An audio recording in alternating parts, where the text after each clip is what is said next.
Apo, gusto mong sumama mag-walking-walking? Opo, Lola. Sama ako. Gusto ko talaga kasama ka mag-walking kasi mas masaya. Bakit po ba kayo nagwo-walking?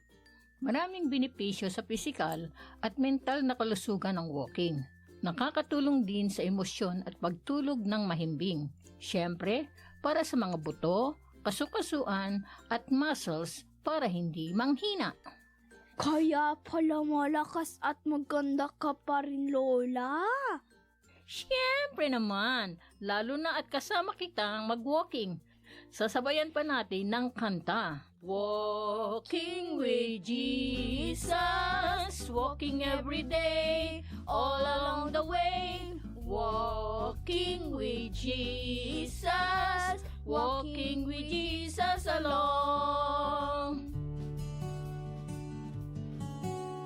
1116 DXAS, your community radio. Kasama sa araw-araw, kakwentuhan ka agapay, kaibigan ka barangay. Ito ang radyo mo. 1116 DXAS, your community radio. 1116 DXAS, your community radio. Kayo ay nakikinig sa 1116 DXAS, your community radio, kasapi sa kapisanan ng mga broadcaster ng Pilipinas.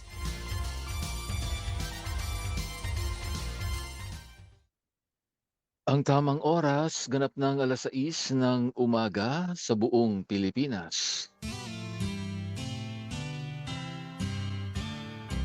May harding mapananalanginan, doon si Jesus naghihintay.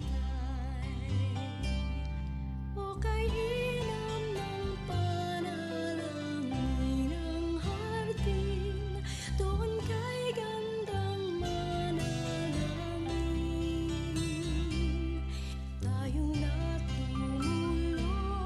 sa luklukan ng Diyos sa hardin ng pananalangin.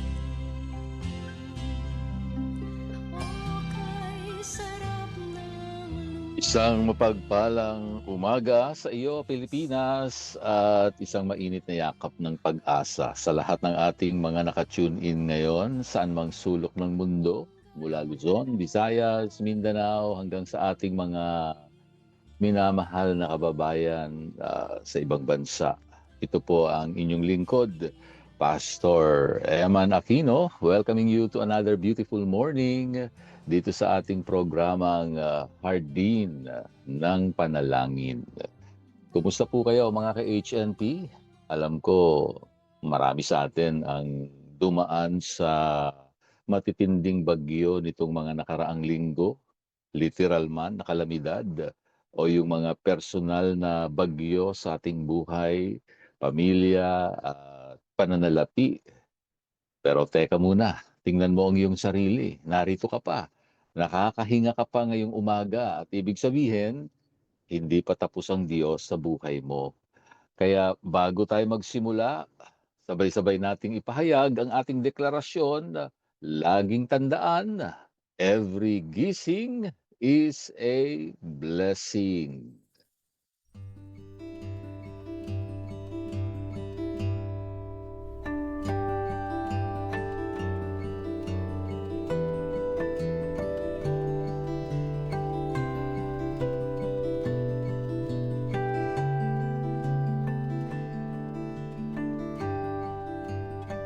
Mga ka-HNP, we are now on week 3. Nasa ikatlong linggo tayo ng ating journey. 15 paksa itong aking ibinabahagi sa inyo. Hinati ko sa 3 bahagi. At nasa ikatlong bahagi tayo, ikatlong linggo. Ngayon naman ang pagtutuunan natin ng pansin sa seryeng ito ay paghakbang sa tagumpay. No? Galing tayo doon sa pagbabago ng ating perspective o pananaw sa buhay. Ngayon ay paghakbang naman sa tagumpay ang ating pagsasaluhan ng mga iba't ibang paksa.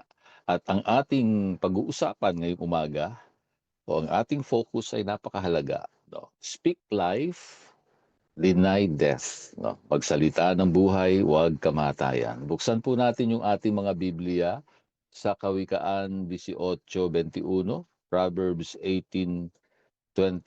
Sabi po rito, ang kapangyarihan ng buhay at kamatayan ay nasa dila at ang mga nagnanais nito ay kakain ng bunga nito. Sa Ingles, death and life are in the power of the tongue, and those who love it will eat its fruits.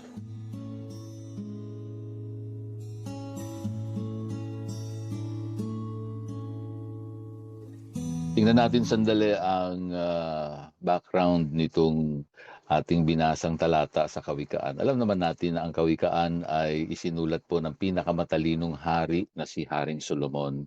At sa ancient Near East, highly valued po ng mga tao ang tinatawag na wisdom literature. No? Ang mga kasabihang tulad nito ay hindi lang po basta poetic lines. So, para sa mga Hudyo, ang salitang binitawan ay may substance o bigat.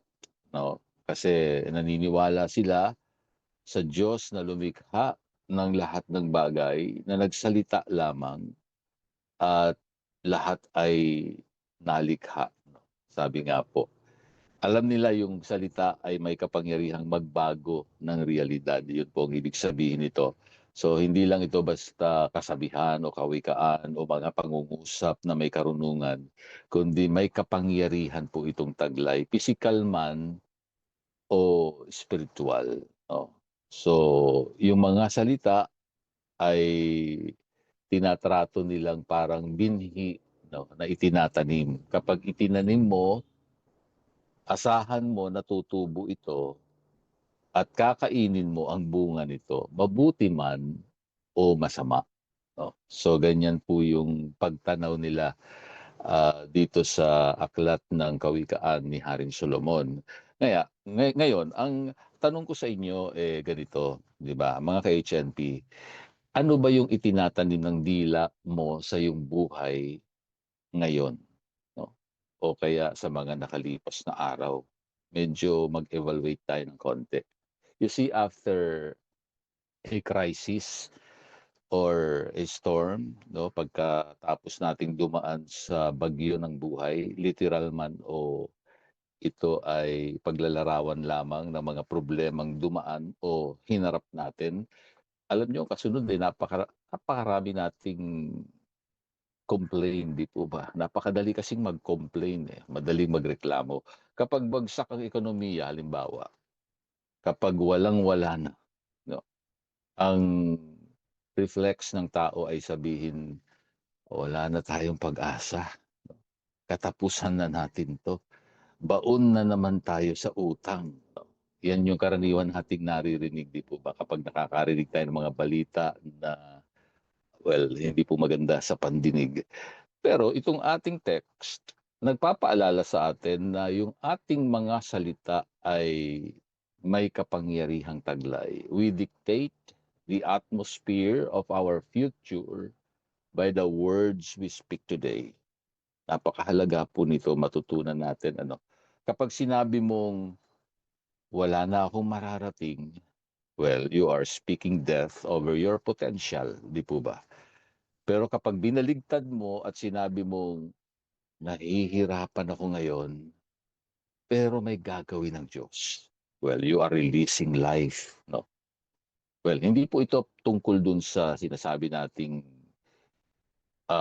i-deny yung reality ng storm. Yun po bang positive thinking lang? No? Hindi po ganun ito. No? Ang atin pinag-uusapan dito ay pagdideklara ng kapangyarihan ng Diyos. over any storm or problem or trial na pinagdadaanan natin. Hindi ito yung parang binubura mo sa paningin mo o sa isipan mo kung anong realidad. No? Hindi po ganun ito. Ang ating sinasabi ay gamitin mo ang salita ng Panginoon, ang pangako ng Diyos sa bawat sirkumstansya na ikaw ay naroon. Stop using your words to describe your problems. Start using your words to declare God's promises. No? Ulitin ko yun. Stop using your words to describe your problems. Start using your words to declare God's promises. Ang laki ho ng kaibahan nun eh. Kahit na ano pa nangyayari sa iyo ngayon, pag alam mo ang salita ng Diyos o ginagamit mo ang salita ng Diyos, pinanghahawakan mo ang salita ng Diyos, pinagkakatiwalaan mo ang mga pangako ng Diyos, at iyon ang lumalabas sa bibig mo, ibang klase yun. Nagbibigay buhay yon at hindi kamatayan. Naalala ko tuloy yung kwento ng isang negosyante na si Aling Nena. Si Aling Nena ay isang karinderya owner. No, may-ari siya ng karinderya. Malit lamang na grabe pong sinalanta ng baha noong nakaraang taon. Wash out yung kanyang mga gamit. Sira ang pwesto niya at wala nang natirang puhunan. At nung binisita siya ng mga kapitbahay niya, sabi nila, "Naku Nena, tapos na ang negosyo mo. Paano ka pa babangon yan?" Malas talaga. Well, naiyak si Aling Nena pero may natutunan siya sa pakikinig niya ng salita ng Diyos. No? Madalas po siyang nakikinig sa radyo o sa kanilang simbahan at marami siyang mga pangako ng Diyos sa pinanghahawakan. Sabi niya po sa kanyang sarili, kung papatulan ko ang mga salita nila ng mga kapitbahay, tuluyan na ako mamamatay sa hirap. Kaya kahit putik-putik pa ang karinderya niya, araw-araw siyang tumatayo sa tapat nito at sinasabi niya, "Panginoon, salamat dahil buhay ako. Bubuksan mo muli ang karinderya na ito at mas marami ang kakain dito." Ang mga tao nakakarinig, pinagtatawanan siya. Mukha raw siyang baliw na kinakausap ang bakanteng pwesto. Subalit mga ka-HNP, sinagot po ng Diyos yung kanyang kahilingan. Praise the Lord. Dahil po sa kanyang positibo at may pananampalatayang pananalita, unti-unting may nagpahiram sa kanya ng maliit na puhunan ng walang interes. Yung mga regular customers niya, nag-volunteer na tulungan siyang maglinis. Ngayon, yung karinderya ni Aling Nena hindi lang basta bukas. Ito na yung pinakamalaking kainan sa kanilang barangay ngayon. Ang isang bagay na nakikita natin na nangyari, simple lang, no? She refused to speak death. She chose to speak life. Napakagandang larawan na kung saan ay ipinapakita ng Diyos sa buhay ni Aling Nena at sa ating lahat na walang imposible. At nakita natin talagang kinain ni Aling Nena ang masarap na bunga ng kanyang pananampalataya. Nagbubunga po yan eh. Kaya maganda pong tingnan nating mabuti sa ating buhay kung ano yung sinasabi ng iyong mga bibig. Paano nito na iimpluwensyahan ang takbo ng iyong isipan at ng iyong puso. At syempre, yung pagdidesisyon na ginagawa natin sa buhay. Kaya ikaw, ka-HNP, mga magulang, mga kapatid na nakikinig ngayon, ang tanong, anong kamatayan ang sinasalita mo ngayon sa iyong pamilya? Baka ang dami mo ng problemang dinadala sa pamilya mo tapos lumalabas sa bibig mo negatibo, sasabihin mo, "Naku, wala nang pag-asa itong aking mga anak." Talagang ganun nga mangyayari, di po ba? At sa iyong trabaho, baka napapansin mo na lalong napakahirap araw-araw ng iyong ginagawa, hindi naman nag-i-increase ang sweldo, puro reklamo ang lumalabas sa bibig. O kaya sa iyong kalusugan, may nararamdaman kang sakit, agad-agad sasabihin mo, "Mahina na ako, wala na akong kaya." Pagka ganyan na lumalabas sa ating bibig, mga ka-HMT, naku, makakaapekto po yan sa takbo ng ating isip at ng ating puso at ganoon din sa mga pagpapasyang ginagawa natin. Ang aking gustong gawin o gusto ko sanang imungkahi sa inyo na gawin natin, magkaroon po tayo ng fasting. Saan fasting? Magpa-fasting tayo, mag-aayuno tayo, hindi sa pagkain, kundi sa mga negative words. No? Mag-fast tayo from negative words. Subukan natin ngayong araw, halimbawa, no, kapag may lumabas na negatibong sitwasyon, halimbawa lang, kung sakali lang humarap ka ngayon sa isang negatibong sitwasyon, pigilan mo ang dila mo. Imbis na ang hirap ng buhay, sabihin mo, "Salamat Lord dahil ikaw ang aking provider." Imbis na hindi ko na kaya, sabihin mo, "I can do all things through Christ who strengthens me." Simple lang, let us declare life over our situations. Napakahalaga nito mga kapatid, mga magulang, mga ka-HNP. Araw-araw, humaharap tayo sa isang napakabigat na problema. Hindi naman tayo exempted, no, sa problema. At ang problema sa problema, hindi nagpapaalam kung kailan siya darating sa buhay natin. January 1 hanggang December 31, sa buong taon, dumarating ang problema. Pero wag mong kalilimutan, may kapangyarihan ang iyong mga salita. Ako po muli ang inyong hardinero, Pastor Eman Aquino, na nagpapaalala dito sa Hardin ng Panalangin. Ang bawat luhang itinatanim ay aanihin bilang kagalakan.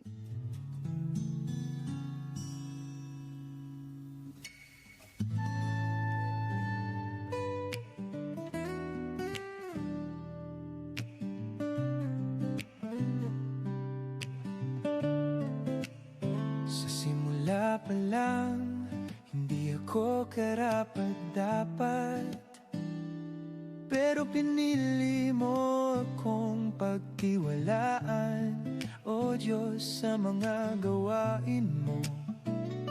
Ako'y ginamit sa paglilingkod ko, katapatan mo'y nakita. Sa pagmamahal mo, ako'y tinubos sa biyaya mo. Ako'y tinawag sa pag-ibig mo. Ako'y tinanggap at patuloy akong maglilingkod sa'yo.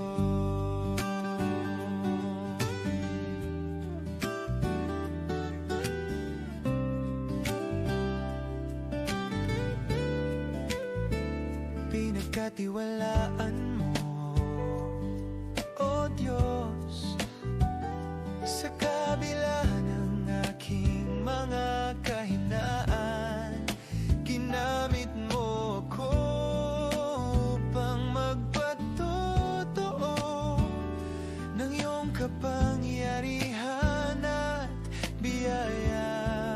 Sa hirap at ginhawa, ikaw ang sandigan sa mga pagsubok. Ikaw ang lakas sa mga laban. Ikaw ang tagumpay sa mga pangarap. Ikaw ang gabay. Ikaw ang aking Panginoon. Kahit saan ako ay iyong dalhin, ikaw lang ang susundin hanggang sa huli.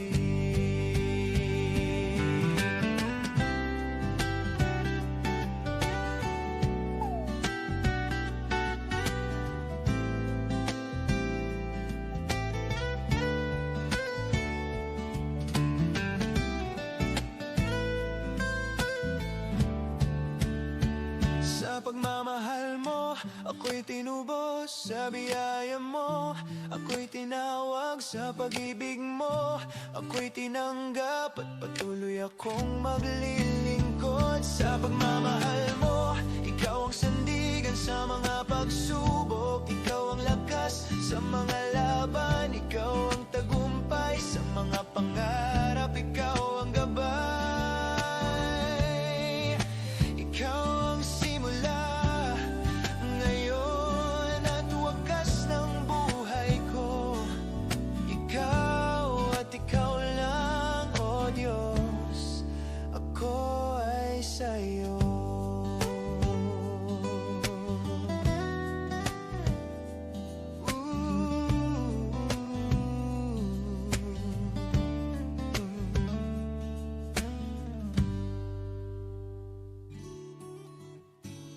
Sa bigkis ng pag-ibig, ating ipabatid sa Diyos ang kahilingang paggabay sa ating mga kabataan.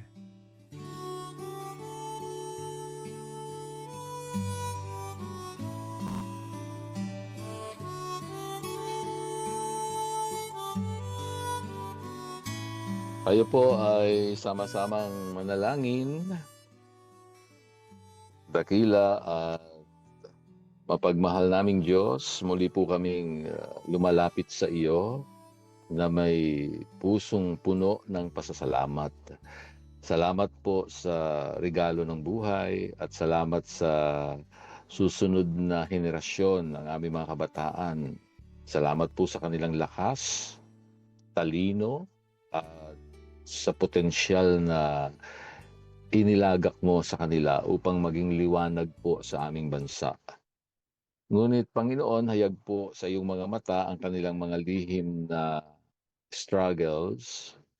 Tinataas po namin sa iyo mga kabataang nakararanas ngayon ng matinding kalungkutan, depresyon, at labis na pagkabalisa o anxiety. Yung mga nabibigatan po sa pressure ng pag-aaral, may problema sa pamilya at sa mga pamantayan ng aming lipunan. O Diyos, ikaw ang maging kanlungan nila kung saan tila madilim at magulo ang mundo, iparamdam mo ang iyong kapayapaan. Ipaalala mo sa kanila na ang kanilang tunay na halaga ay hindi po sinusukat sa mga komento o likes sa social media, kundi sa pag-ibig mo na nag-alay ng buhay para sa kanila.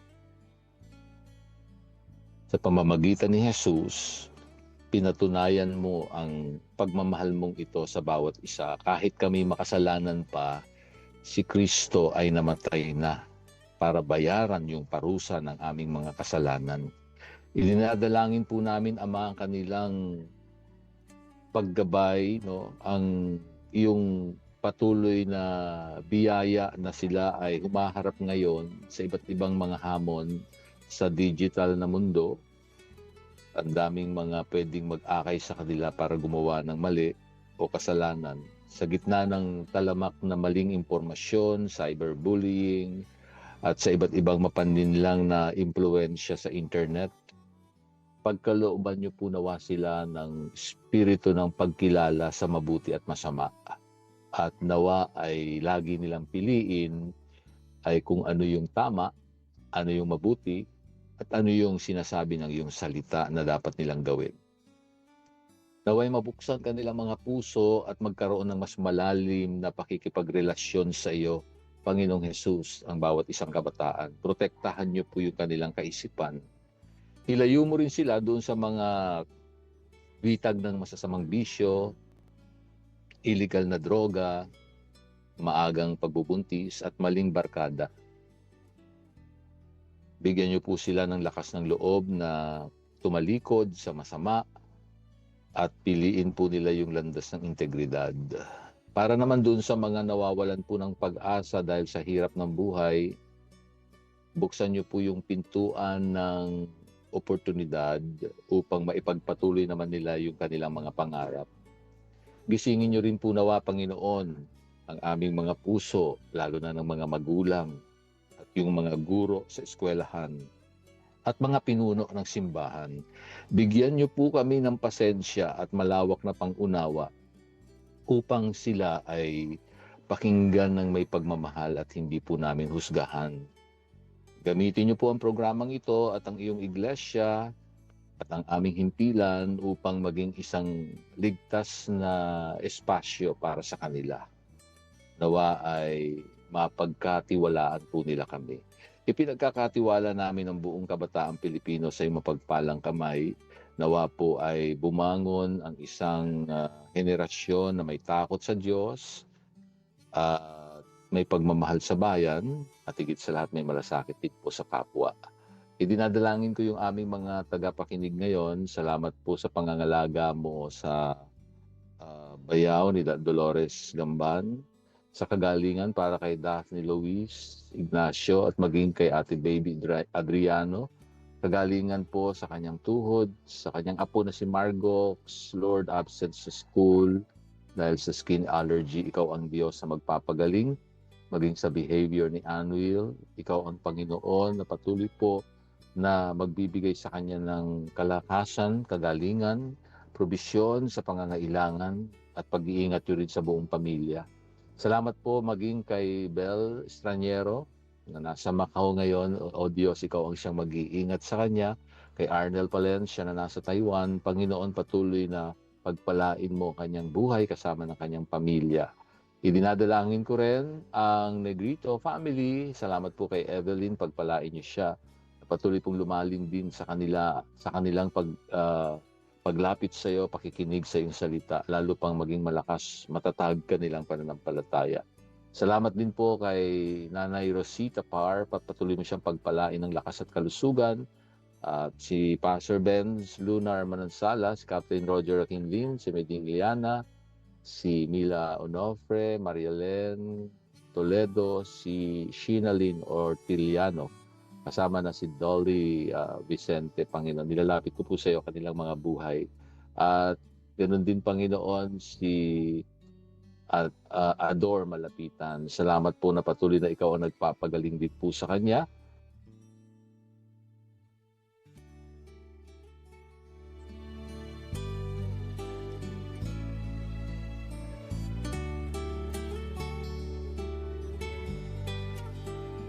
Salamat po, Panginoon, sapagkat ikaw ang mabuting Diyos. Di ka po nagbabago sa lahat ng panahon. Ito ang aming dalangin sa tanging pangalan ng aming Panginoon at tagapagligtas na si Jesus. Amen.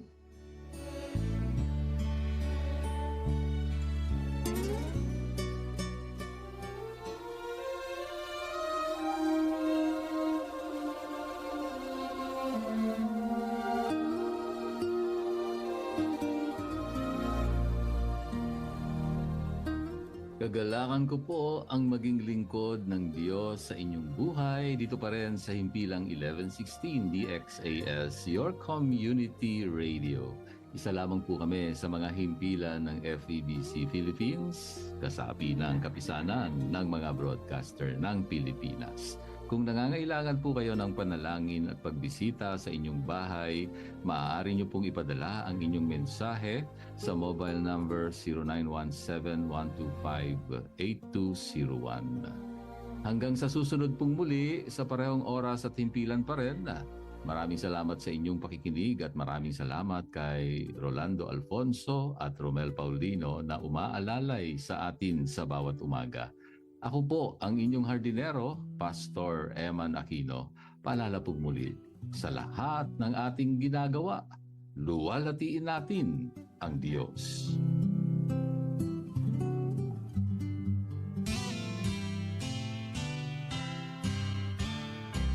May harding mapananalanginan, doon si Jesus naghihintay.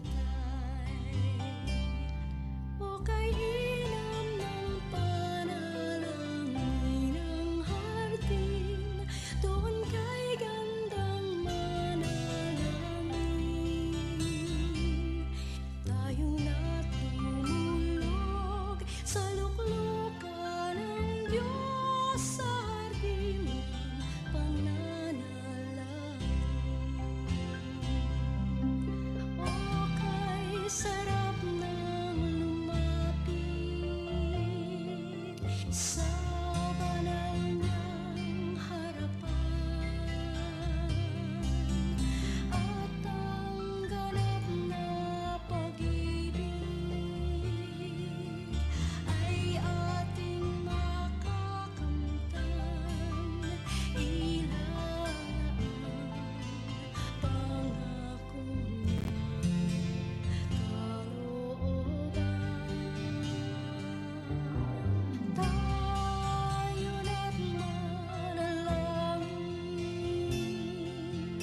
Paano nga ba naipapasa ang HIV? Ang HIV o Human Immunodeficiency Virus ay isang kondisyon kung saan